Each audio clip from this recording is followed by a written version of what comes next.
Please be advised that this episode features adult themes and discussions of sexual violence. For information on support services for yourself or those around you, head to the links in this episode's description. Yeah, keep going. Overture. Come see Jagged, everyone. But it's a secret where they're like, wake up! Oh, it's just so cool to watch. The energy.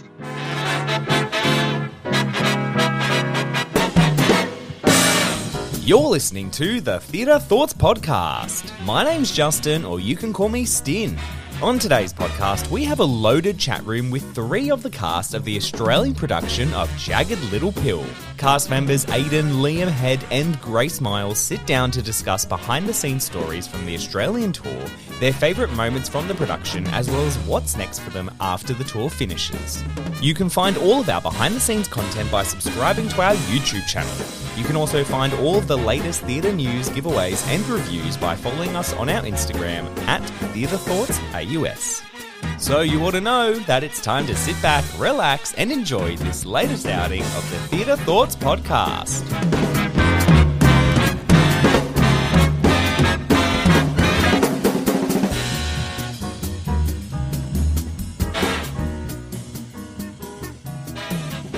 Welcome everyone to a very unique episode of the Theatre Thoughts Podcast. We are chatting with not one, not two, but three of the amazing cast members of Jagged Little Pill, which is currently playing at the Theatre Royal in Sydney. So I'll introduce them one by one. We'll start with a singer-songwriter who grew up on Australian TV in young talent time, actually. They featured on the 2018 season of The Voice under the mentoring of Joe Jonas, made it all the way to the finals. He has recently collaborated with DJ Tiger Lily and releases his own singles on Spotify and YouTube, and was also in the touring production of Fangirls as Harry, and is now playing the role of Phoenix in Jagged Little Pill. Please welcome AYDAN. Thanks, guys. How good to be here. It's just kind of forgot it was like a podcast for a Yeah, second. right. I forgot. I was about to walk out on stage and it's like 100,000 people are like, thanks, guys. How are you doing tonight? Excellent.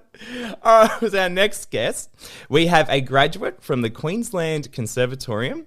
Jagged Little Pill actually marks his professional debut. Other productions include Legally Blonde, Les Miserables and Grease. He also has his own production company, The Head Bros, for which he writes, directs and produces for. And he also performed as a dancer in Baz Luhrmann's recent hit film Elvis, and is playing the role of the eldest of the Healy children, Nick, in Jagged Little Pill. Please welcome Head. The crowd goes wild. And then last but not least, we have a performer who has performed at Orlando's Disney World with her theatre school and performed on the Enchantment of the Seas cruise ship throughout the US. Her stage experience includes performing for the Starlight Children's Foundation, and while studying musical theatre at Centre Stage, she was offered the opportunity to audition for Jagged Little Pill and is now playing the role of Bella in her professional debut. It is Grace Miell. Thank you. Welcome everyone. Thanks so much for coming on. Thank you. So I was overhearing like your little conversations before, but how is it all going? Swell. Good to be back in Sydney. It feels like we're kind of home again after starting up in Sydney last time, having a quick holiday with the family to Melbourne, and now we've come back to Syd. No, yeah, it feels nice. Feels good. And what's it like performing at the newly renovated Theatre Royal? Because I remember when I saw you guys when the first time you were in Sydney, I was gobsmacked at the theatre. It was gorgeous. So what's it like performing? It's great. Yeah, look, it's really nice. It's really nice. It's like it's a lovely space. So it's nice to be able to kind of like, you walk up to the front door and it looks all fancy smancy and shit. So like it's a really nice space to play the show, and it fits the show really well. Like, with the space and the dressing room space, and like looking out into the audience, it's just like, I don't know, the energy feels really well in this space. So, I mean, yeah. I think you just said space 6 times. It's a lovely space. Wait, you didn't mention the backstage thing. Oh, actually, the backstage space is good. Right. Top notch, is it? Compared to Melbourne, Yeah. when we were in Melbourne, it was like corridors, like little hallways to fit in like all of the props, beds, everything extra. And it was like, there were things like dangling from the roof. like chairs Oh. and bed frames like dangling from the roof in the theatre in Melbourne. But everything in Sydney just sits perfectly side stage. Wow. Okay. The beds are great. You had to have the bed like on the side in the wings for it to go through. Like you couldn't just have it sitting there. Yeah. Yeah, it was tight. Wow. Toy. But in Sydney, Interesting. however, just roll that baby on. Excellent. Yeah. Gotta love that. I wonder if that's because Sydney doesn't have like as many theatres as Melbourne, or like we only have like, well, we got the Capital, we got the State, we got the now Theatre Royal. Whereas Melbourne, I guess you have a few more, and they're maybe a little bit older. I'm not too sure. Yeah, definitely probably a bit older. Definitely heritage.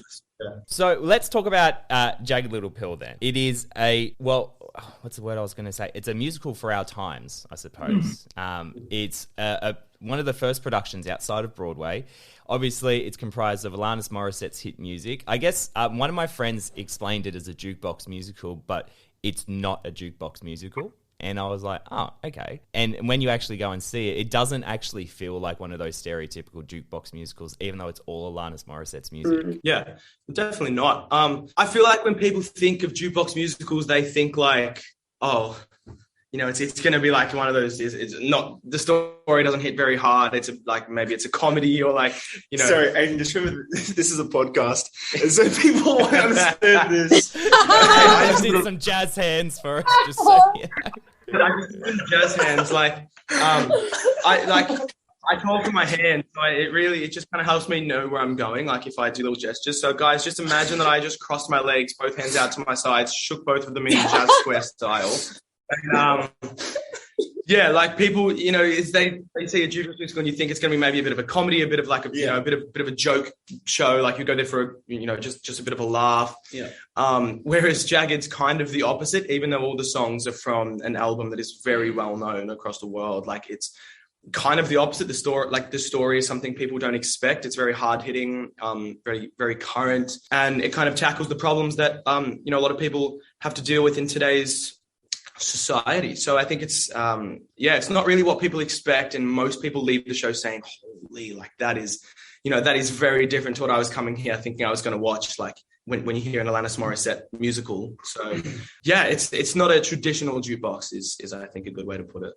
Yeah, no, I totally agree. And you're right, when you're sitting there and you're watching it, like it does take this turn that even I was sitting there going, whoa, okay, I did not expect this. And it's so powerful as well. And Grace, especially in your role as well, very powerful, emotional, heavy-hitting role. Yeah, she is.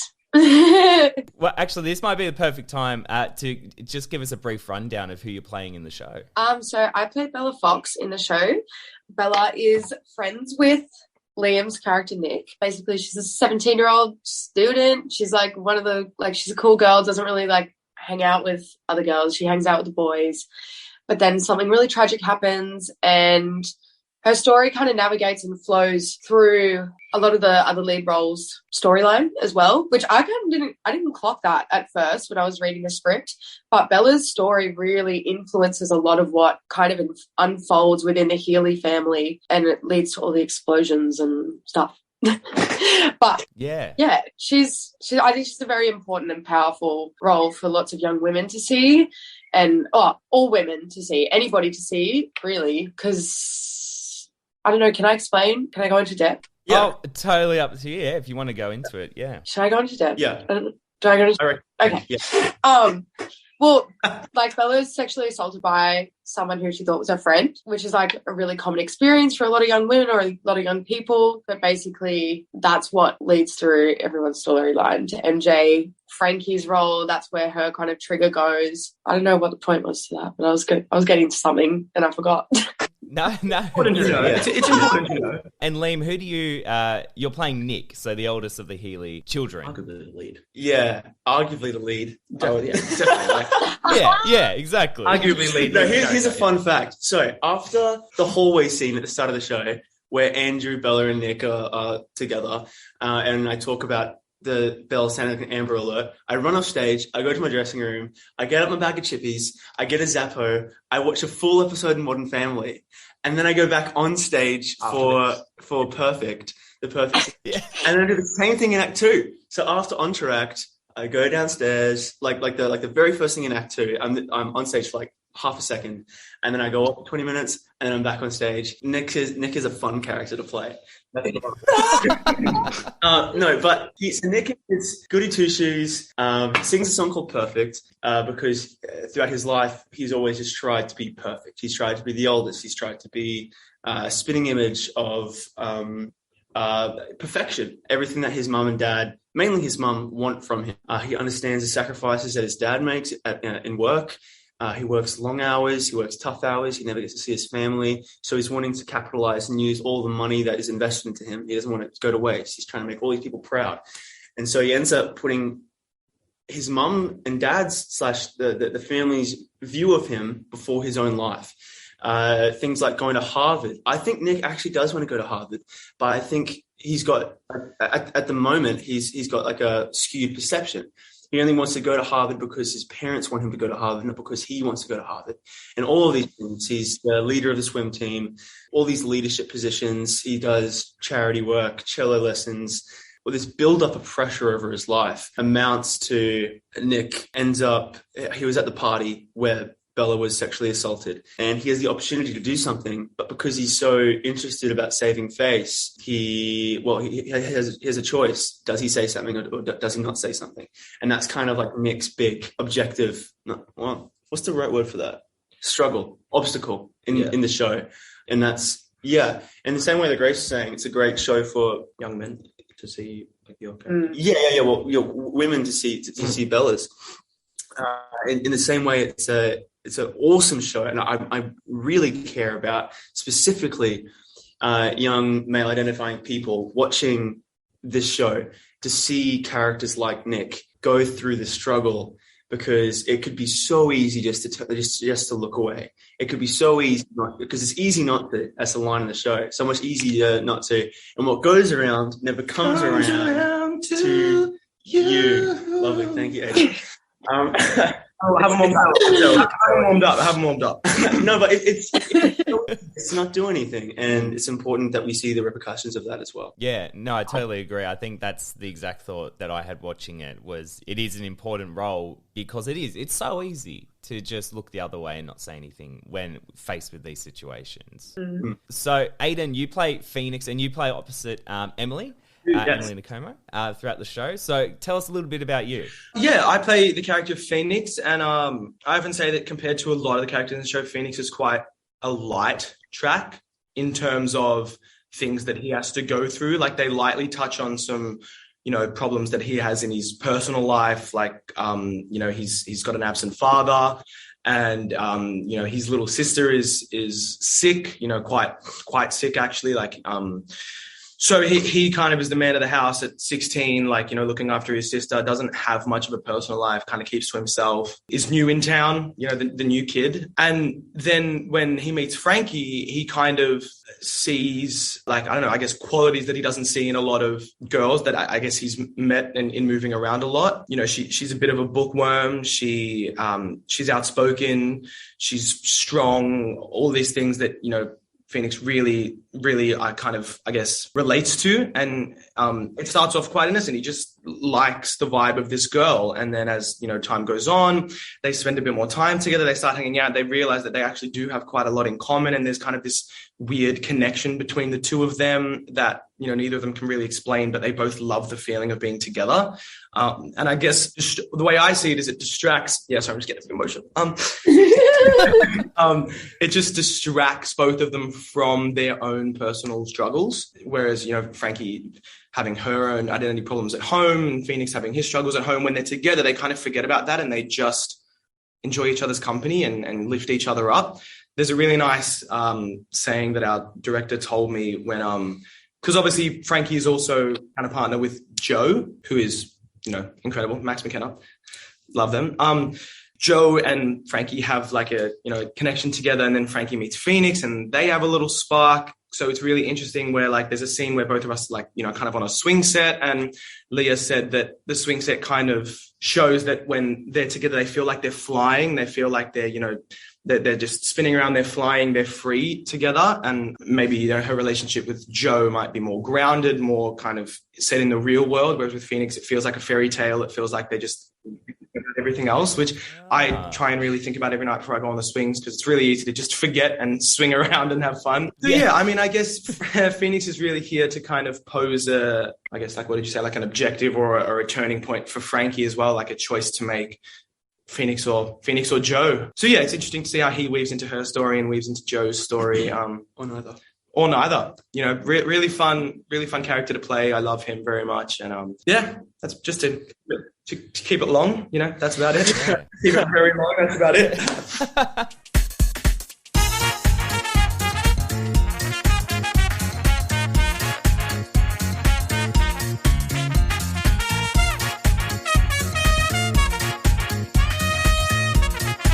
You obviously have a stellar cast with Nat, Bass, and Tim, and then, like you said before, Maggie as well. So, how do you guys all mesh together? Is there things we hate each other? You must hate each other. You have to. Spending this much time together, it's horrible. Button heads. Yeah. Was there any kind of funny mishaps or things that you guys have done that have just brought you all closer together as a cast? Well, Nat and Tim have every night where there's a bit in Wake Up where they see each other off stage in the wings, side stage, and looking at each other. And over time, it's gotten bigger and grander and grander. Like, it started maybe at doing a floss or something, and Tim's like, "Oh, that's funny." And then next time Tim does his dance move, like a dance move, like a Vogue dance or something. And then I remember at Melbourne opening, Tim brought in this massive Olaf costume or something. It was Elmo, yeah. Massive. So he was wearing Elmo side stage, and then Nat tries to one up. Yeah, it's funny. That's incredible. Oh man, yeah. We have too many. We have too there's so many. This cast, honestly, we've just kind of gotten so close through all of the Obviously, we put the show on during COVID, so it, there was a spike. A lot of people got COVID. We ended up having to. Oh no, we didn't close the show because of COVID. The show ended as we all got it. So then, we all isolated over Christmas. We had COVID. So we've kind of just bonded together through the absolute chaos of this show that goes on behind the scenes with people off and people hurting themselves. It's very intense and very demanding, this show, physically, mentally, vocally, the whole shebang. So there's a lot of chaos. Our swings have kind of saved our asses, too many times to count. I think Romy was on 80% of shows or something in Melbourne. I think she said yesterday. Yesterday was our 100th show, and I think she said she'd done 70. Yeah. And she's our swing. That's wow. Yeah. So just we've kind of all just formed this bond connection that we're all just so tight. We're all so I thought you just knocked off. We're in tune with each other. Very in tune. I don't think we'd be able to put the show on if we weren't as connected with each other when we go out onto that stage. Because the amount of times we've had to do things that, are borderline, not unsafe, but unsure. People in different roles, people in roles they've never done before, automation not moving, but we're also there's the one funny thing that happened in the first Sydney run in All I Really Want, which is arguably the most physically demanding show, the most physically demanding number. The automation didn't move, so the screen didn't move and the platform didn't move. We do this big dance number. We're all doing insane choreo around each other. Liam doesn't know what that's like because he's watching Modern Family at this moment. But too busy off stage. Yeah, me and Grace are absolutely giving everything on that stage in this number, and the automation didn't move, so we're all running and doing dance and stuff up on top of the platform, down on the platform, when we're supposed to be just on the stage. It was the giving the eyes to each other, being what do we do? Is it going to stop? Is it going to stop? Is it going to be a curtain down? I don't know. Okay, just keep going. Just kept going. So we danced the whole number in the wrong automation, over the top of the little platform and where the table's on, and the screens didn't move, so we're going around the screens and stuff and we're all just in that moment kind of clicked, and we're all right, guys, same train of thought. It was just unbelievable. And we had some swings on that night too so it was just big chaos. And honestly, the moment where all could have gone wrong and,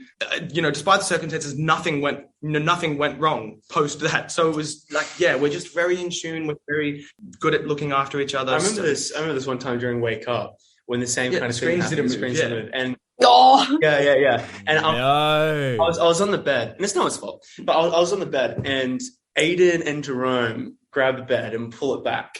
but the screens were kind of like where the bed was supposed to be. And I remember being on the bed and I turn around and I see the screens and I kind of just like look at Aiden out of the corner of my eye, and Aiden and I just kind of like lock eyes and we just start laughing. And then I'm looking at Jerome because the sliders should be gone, but the sliders are literally the size of the bed.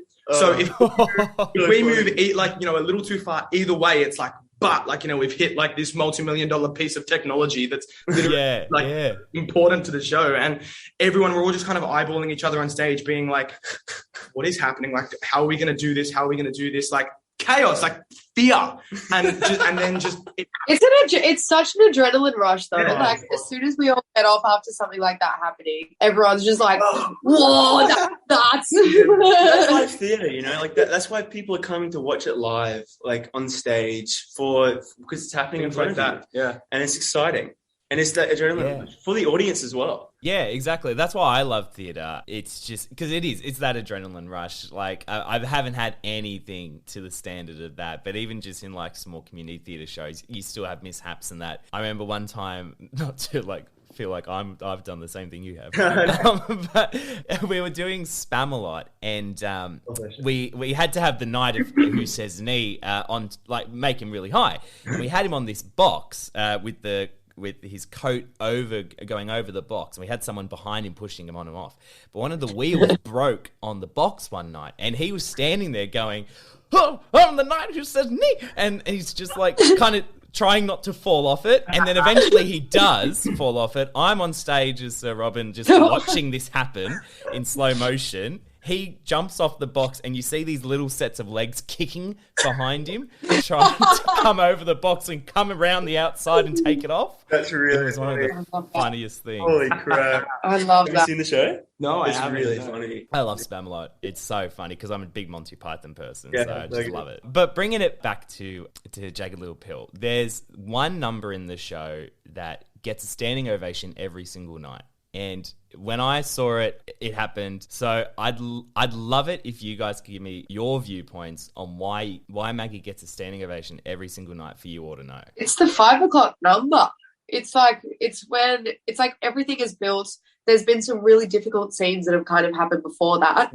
And it's like this big release. Also, they just unleash a weapon in themselves and like throwing their whole body into it. It's just, I think people like giving that standing ovation. It's just like, we commend you for going that hard. Like the song is so powerful, but when you're watching Max do that as well with their body, they're like throwing everything out.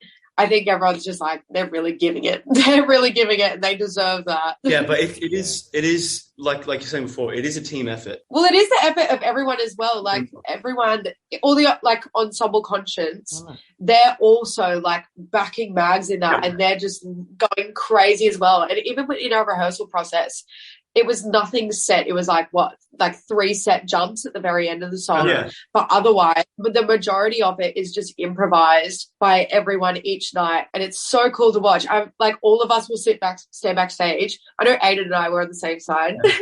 And we'll be like, yo, you're watching Maria, you're watching this person. And you just go nuts. And the effort, and they all walk off like puffed. Yeah. But it's so fun to watch. And when you just hear them, like Mags or anyone who's covering Joe's role, letting them rip in that song, it deserves every standing ovation ever. We all wear it. Like, it's a culmination of so many things. The second act, especially compared to the first act, is so heavy. And there are so many things that happen, heaps of tension. There's a wonderful scene with Bella and MJ, where they kind of confide in each other a little bit, and Bella has this realization that things might not be as rosy as they hoped it might be. And then Nick relives some of the party, and then Nick and MJ fight for the first time in literally their entire life. And so there's all this tension building up. So in the rare occasion that the person playing Joe doesn't get his standing O, it's like we all wear that as well, because we all have a part to play leading up to that moment of release. And if we don't play it how we should, then the audience won't respond in the way that we know they can. Right. But it's in the same way when they do stand up. Like we all admire and respect respect Respect. what Max, Bays, Teo, Jala soon. Mo soon. Jala. Yeah, we all respect what they're doing on stage, but we also get to wear a little bit of that as well. And we go, okay, great, we've done our job as actors and storytellers, and now we're at this point where we've released, and now we get the audience to release as well, and we get to step into the final stage of the show. Yeah. You actually managed to get the only 3 cast members that aren't in that number on your podcast. The only 3, like besides Nat and Tim, cast members that aren't a part of the, like, you know, the release number for the audience and kind of like the whole cast as well. Like they all just say it's so cool watching them all do it, but then it's also like that moment when me and Grace sit side stage, and I know we both kind of thinking, God, I wish I could just stand in the back there. Do that. They're all just all just freestyle. They're all just doing whatever they like. You know, there's set things like stand here, stand there, stand there, stand there, but all of the dance and stuff, it's all just freestyle. It's all just release.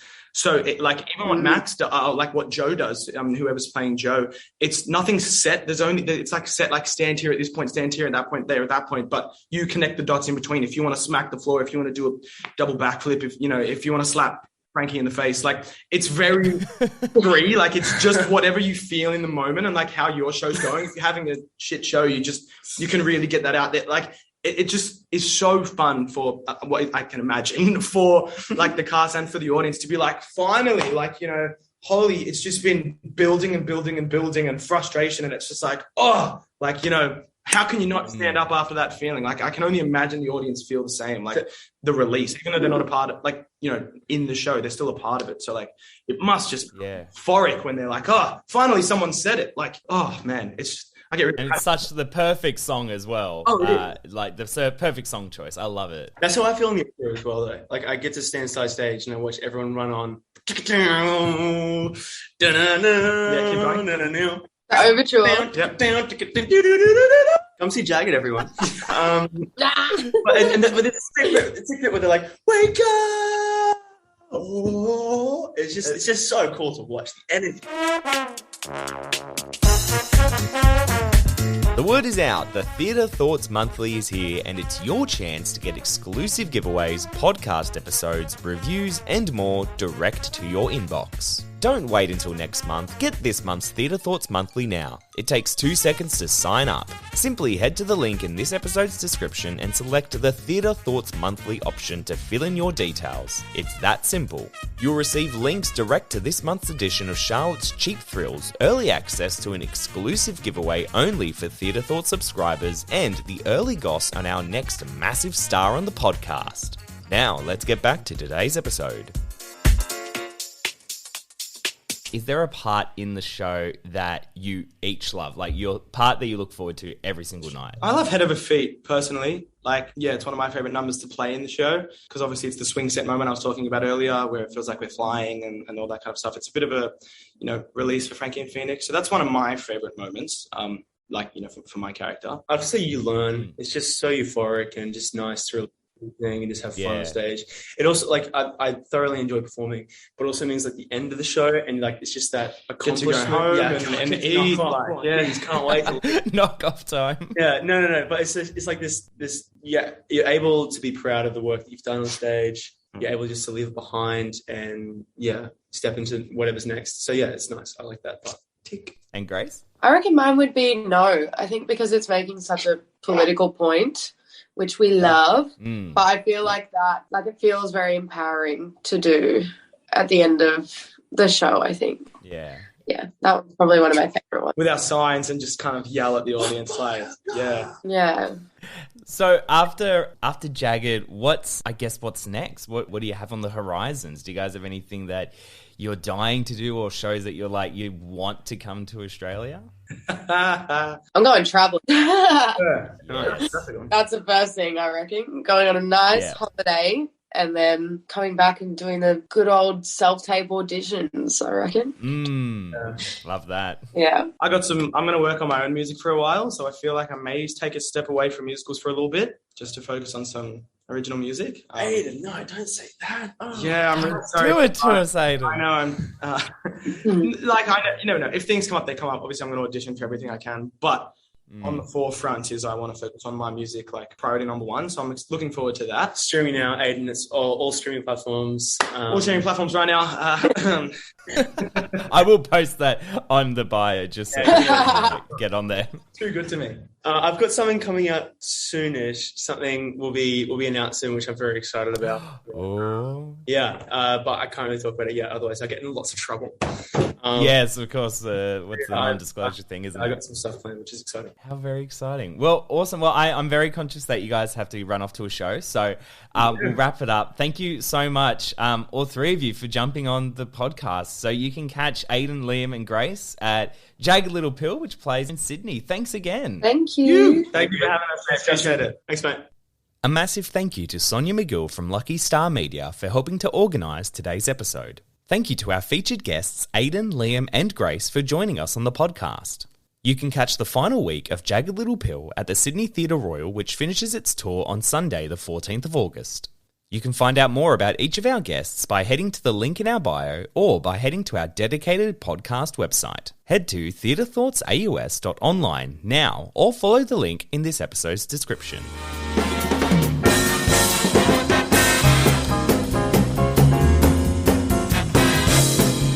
That's it for another episode of the Theatre Thoughts podcast. If you have a production you're wanting to promote, have a thought on theatre you wish to highlight, or feel like you can bring diverse and insightful conversation to the podcast, why not come on as a Theatre Thoughts co-host? We're looking for new and exciting people to come and feature in future podcasts and talk with our amazing guests. Contact our team now at theatrethoughtsteam@outlook.com or by hitting us up on our socials. Thanks again, and we'll see you next time here on the Theatre Thoughts podcast.